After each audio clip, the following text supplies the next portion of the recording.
Okay, this is Orlando Wilson, and what I want to talk about in this video is positioning in the vehicle for close protection personnel.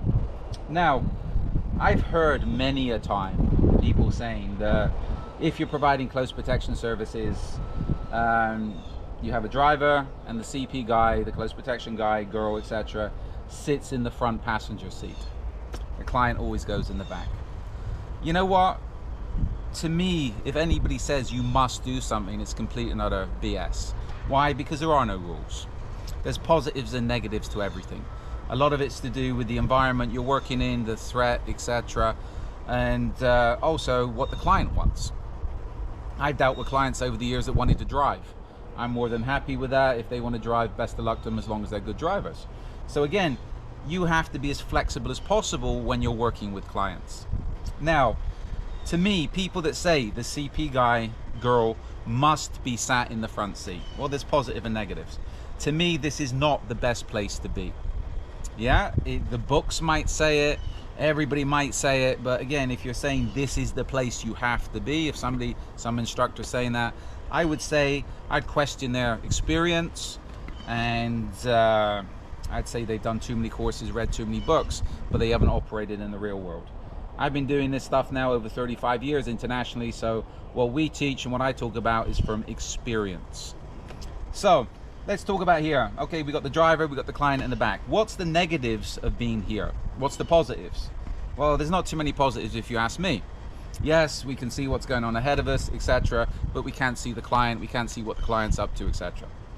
Now, from a firearms perspective, being here, if I'm deploying a pistol, if I need to use a pistol, yes, I have an arc here, I can reach around behind, but I have a blind spot here.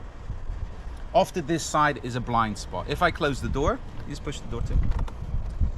Now, if this door is closed, if the window is up, for me trying to deploy, shoot behind me, where if anybody's attacking, they're gonna be coming from this position, take out the bodyguard first. I've got a blind spot here. The only way I can access, I can hit that blind spot is by going weak-handed.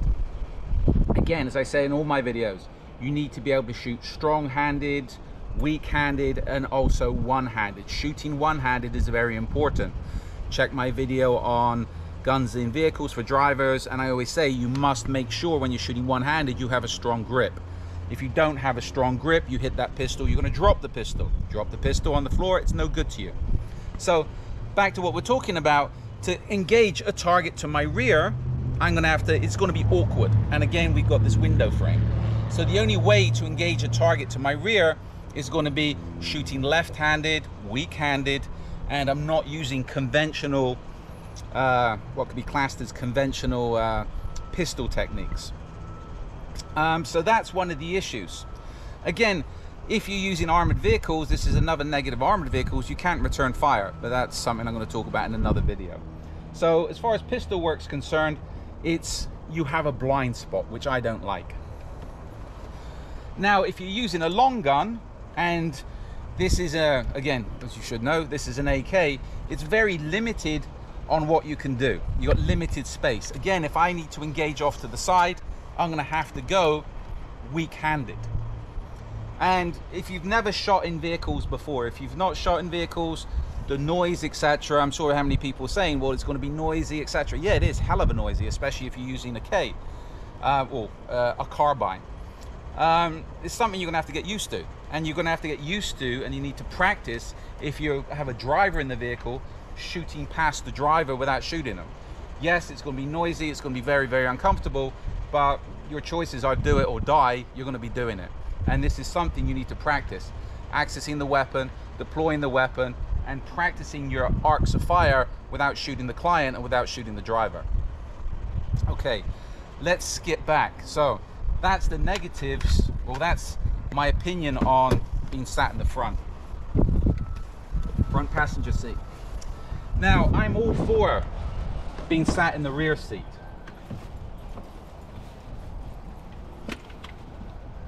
Close this door a second.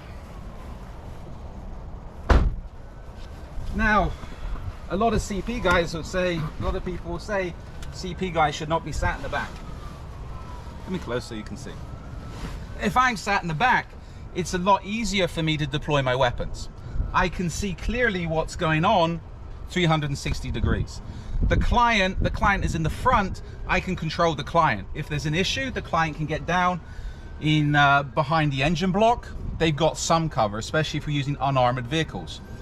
Now, as far as the pistol is concerned, I can use this pistol, strong two-handed grip, which is a stronger grip, 360 degrees.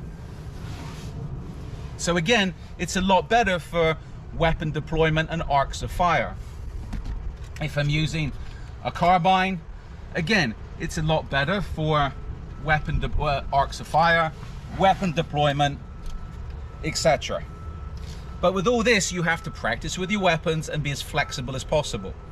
So being sat in the back, better control of the client, and again, 360 degree arcs of fire with no blind spots. Now, M-bus, D-bus. Just step back a bit. Now, as far as M-bus, D-bus is concerned, if I'm coming out of the rear, I can come out, check around, check behind the vehicle, etc. I can see what's going on. As I come around, I'm right-handed, so I'll use the left hand to open the client's door. I can again check around the front of the vehicle, etc. The client can come out.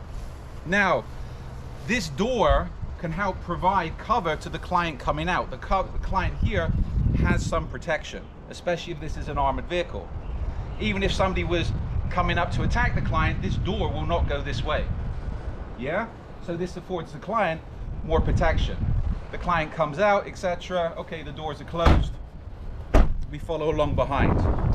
So to me, being sat in the back gives you more advantages for M-bus, D-bus, because as I come out, I can check around the vehicle. The driver should be checking the other side. Client's out. Any issues, the client's back in. Well, they got some cover.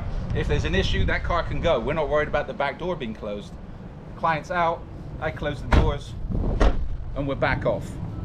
So that's where, as I said, for people saying the CP guy must be in the front, there's pros and cons, depends. To me, in any environment where there's a risk, CP guy should be in the back, client should be in the front. So, my perspective. And that comes from experience, not YouTube videos. So, follow me along on social media. We got a lot more of these videos going up. We got a lot of videos up at the moment. Various aspects of close protection business, surveillance, kidnap and ransom. Also, check out my books on Amazon. There's an array of books up there, including crime fiction. And again, follow us along on the blogs. And if you've got any questions, reach out to us. But this is where I say you have to be flexible in the close protection business. There are no set rules. Work out what works for you, what works for the threat, and also what works for the client and what is legal.